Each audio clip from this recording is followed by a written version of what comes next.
Vamos a analizar el siguiente tema enfocado a las funciones polinomiales. En este caso, vamos a verificar la definición y las propiedades básicas para el manejo de este tema.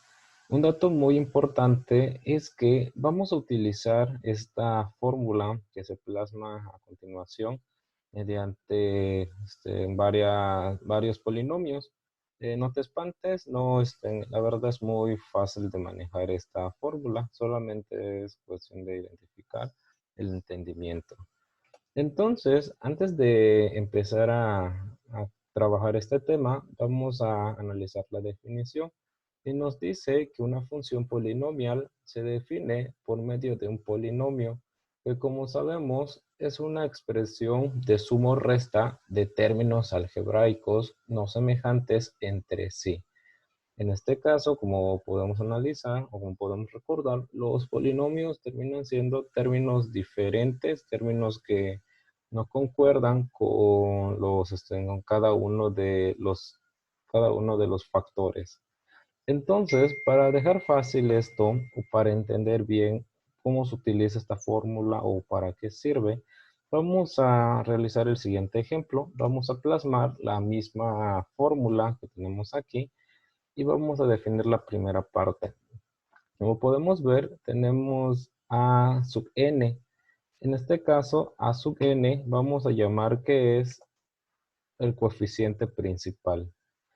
En esta ocasión, aquí vamos a empezar a manejar lo que son términos en donde vamos a agarrar el coeficiente. Como sabemos, el coeficiente es el número que está en un costado de una incógnita, o en ese caso puede ser también solamente un número independiente.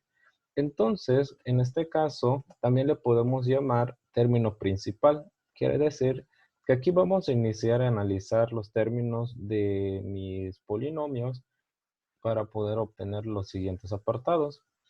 En el siguiente punto vamos a analizar lo que es n. En este caso le vamos a llamar a xn grados. En esta ocasión, xn termina siendo el grado que tiene el coeficiente, cualquiera de los coeficientes. ¿Sí? Cualquiera de los coeficientes, como podemos ver, contiene lo que es el grado. Y aquí podemos analizar lo siguiente. En este caso tengo coeficiente 1, perdón, está en término 1, término 2, y en este caso los grados se van reduciendo uno en uno en cada uno de estos factores. Entonces termina siendo coeficiente 1, coeficiente 2, coeficiente 3 y así sucesivamente hasta llegar a el coeficiente 0 que ahorita vamos a analizar a continuación. Entonces, una vez que analicemos esta parte, vamos a llegar al siguiente punto que es muy importante analizar. Y en este caso vamos a verificar el coeficiente o término constante.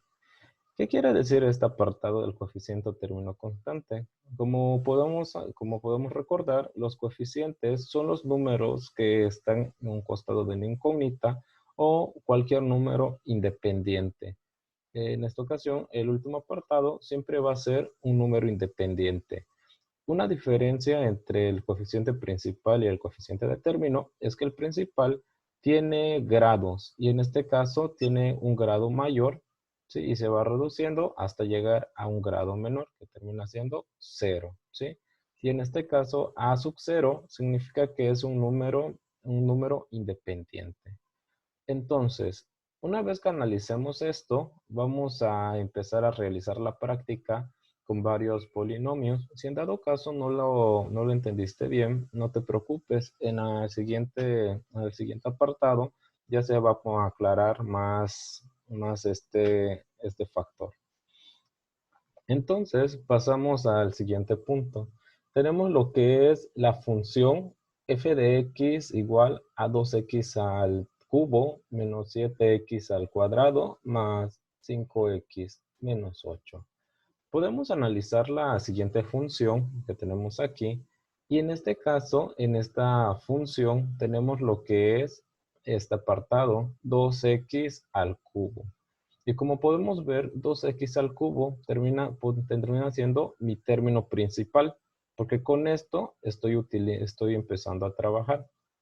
Tenemos lo que es mi grado, que es 3, y posteriormente se va realizando una sucesión de reducción con los grados 3, 2, 1 y termina en 0, ¿sí?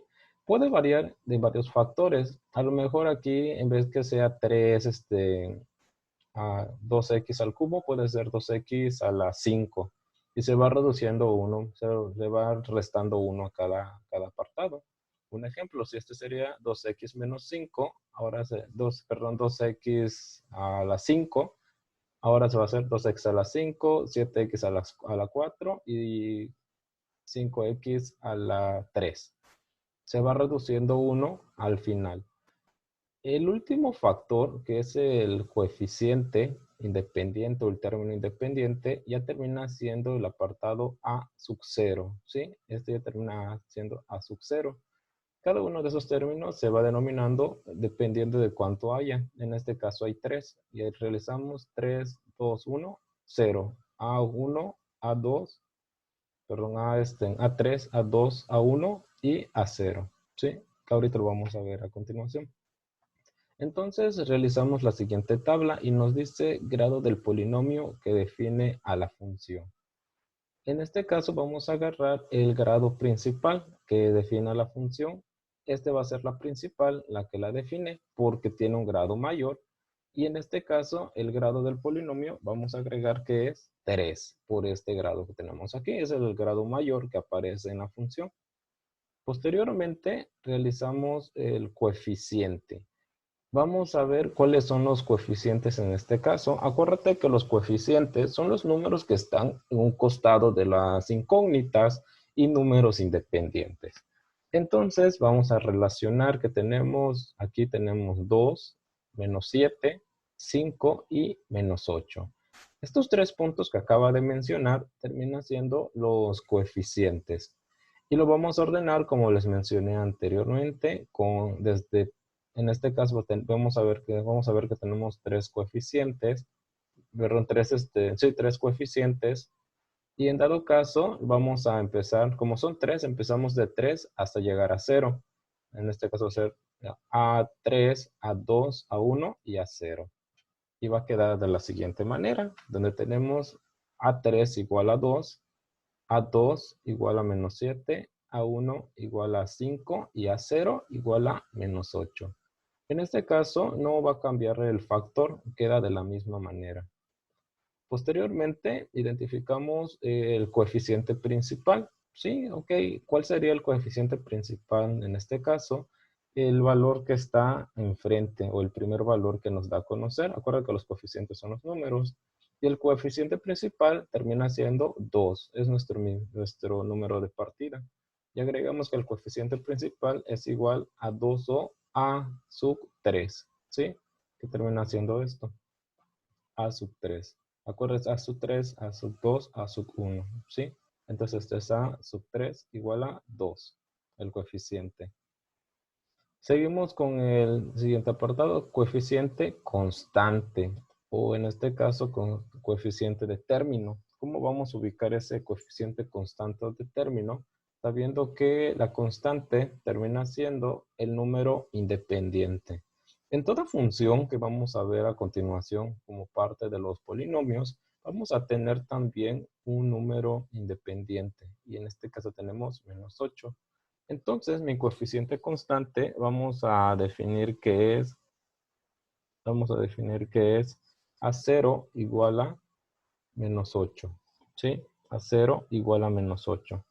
Y ese sería mi coeficiente constante. Acuérdate que el coeficiente constante o coeficiente de término termina siendo el último factor del polinomio. Posteriormente pasaremos al término principal. En este caso, el término principal nos está abarcando directamente el primer apartado o el primer término que aparece en los cuatro polinomios. Y en esta ocasión, mi término principal termina siendo 2x al cubo. Como podemos ver aquí, es donde inicia y tenemos aquí un término. En total tenemos cuatro términos, pero nos está pidiendo el término principal, 2x al cubo. y lo marcamos entonces que son 2x al cubo. Y por último, término constante o independiente. Ya lo hemos analizado anteriormente, pero en este caso solo me está pidiendo término, ¿sí? Y en este caso mi término independiente o mi término constante va a ser -8, ¿sí? Va a haber un factor muy importante aquí porque puede ser que no tengamos número independiente. Como podemos ver, tenemos aquí 4 términos, pero los 4 términos no son semejantes. Ah, ok, profesor, pero tienen X y eso nos define que son semejantes. Cuando son semejantes, bueno, sí, deben de tener X, pero no deben de tener también los mismos grados. Pero en este caso no, como podemos analizar, los tres tienen diferentes grados. Y como contienen diferentes grados, y en este caso cambia lo que es los términos, ya no son semejantes. Entonces, a partir de esto, se empieza a analizar este apartado donde tenemos un término de inicio, o en este caso un término principal, termina esto, ¿sí? Un término constante, ¿sí? Que termina siendo -8. Y empezamos a agregar los otros factores, A2, A1, A3, A2, A1, es a partir de esta sucesión que tenemos aquí, ¿sí? Para que se pueda definir todo esto. Acuérdate que a partir de la reducción de los sub1, de los subs, se va reduciendo 3, 2, 1, y esto nos da a conocer lo mismo. Tenemos un valor aquí, y posteriormente aquí también se va reduciendo los valores. Ahora vamos a realizar una actividad de práctica. Yo te voy a recomendar el siguiente punto. Tú vas a realizar este cuadro con la explicación que se te acaba de dar. Lo vas a terminar en tu cuaderno y posteriormente en 5 segundos va a aparecer la respuesta. Yo te recomiendo que le pongas pausa al video y lo vayas resolviendo. Contamos entonces 5, 4, 3, 2, 1 y verificamos que tenemos la respuesta correcta, ¿sí? Esta sería la respuesta de esta función. Como te comenté anteriormente, es muy importante empezar a verificar esto para poder saber si hubo un entendimiento en este tema.